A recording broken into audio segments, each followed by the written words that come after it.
All right, so check this out. Got something very fringy, and I like fringe topics. I love the out there stuff. This is some out there stuff right now.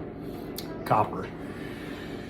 If you know me, you know any part of me, I'm a health nut. I love learning about new health things. I love knowing different things. This is something new. So this all starts with, give credit to where I learned this from, was really Extreme Health Radio. Go check them out on Instagram.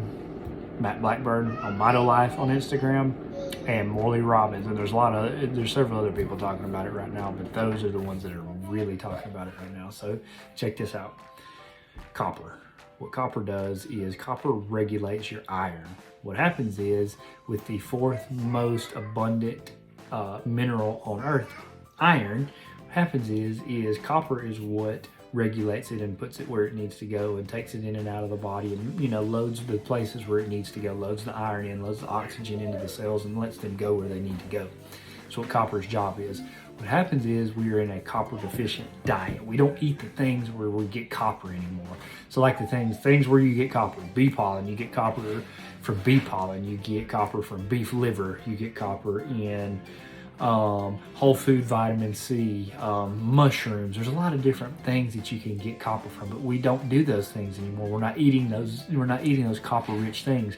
We're taking things that deplete copper, like ascorbic acids, zinc, vitamin D, all these things that we are told that are healthy that are not. See where this is going? This is really Frenchy. This is some bad stuff. You're like, I know you got to have vitamin D to be healthy.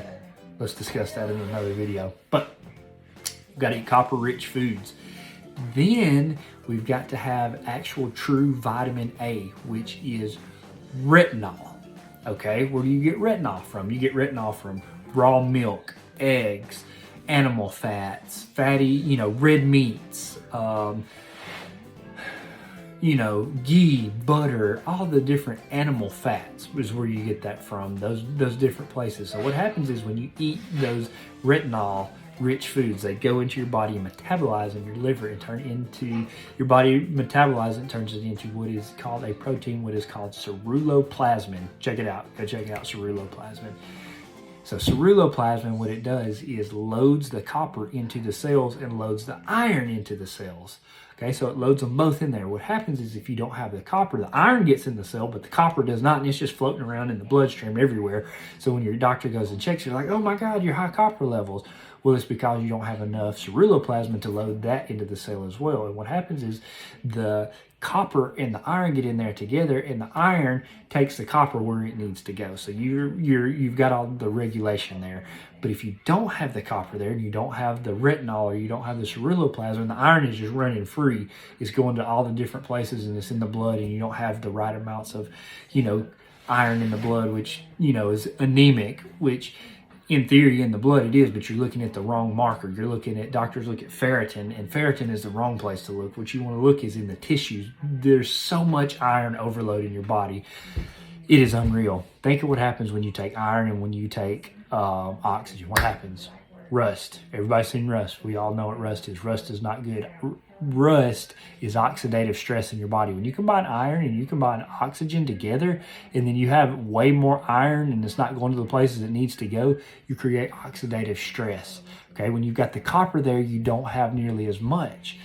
That is the root of all diseases. That is the crazy thing about this. Copper is the missing link.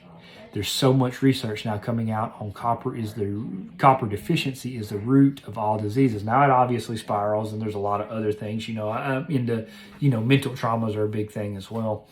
But copper is where it all starts. So if you've got copper, you've got retinol, you've got ceruloplasmin, everything is right. It even goes down to cancers. It goes down to eyesight. It goes down to autoimmune disease, which is a stupid word.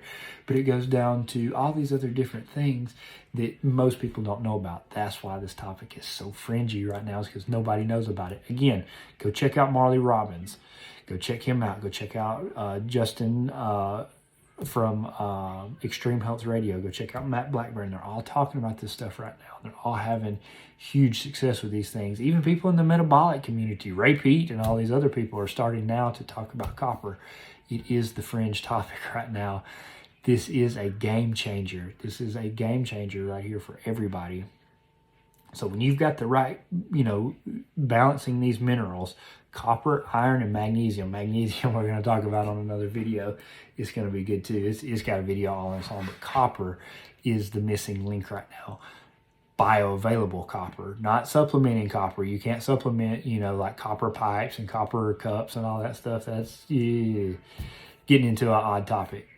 Bioavailable copper, food sourced copper. Combine that with your retinol, which makes ceruloplasmin. You eat your beef liver, you eat all the things that are copper rich. Life changes at that point. It's a game changer. The copper is a game changer. It's going to revolutionize. I think it's going to be the future of health. I really do. I think it's going to be the future of how we treat health at this point. I've started recently learning some stuff, and I've started recently trying some things. I have more energy. I'm implementing this on my own. Anyway, this is the fringe topic of the day. I'm going to drop some more stuff. Next video is going to be about magnesium. It's going to be absolutely nuts because we are so magnesium deficient. It is unreal. There's like 3,000 or 4,000 enzymes that require magnesium in the body every day. And think of how much we don't get. It is insane. Anyway. Hope you guys learned something. Stay primal. Talk to you next time.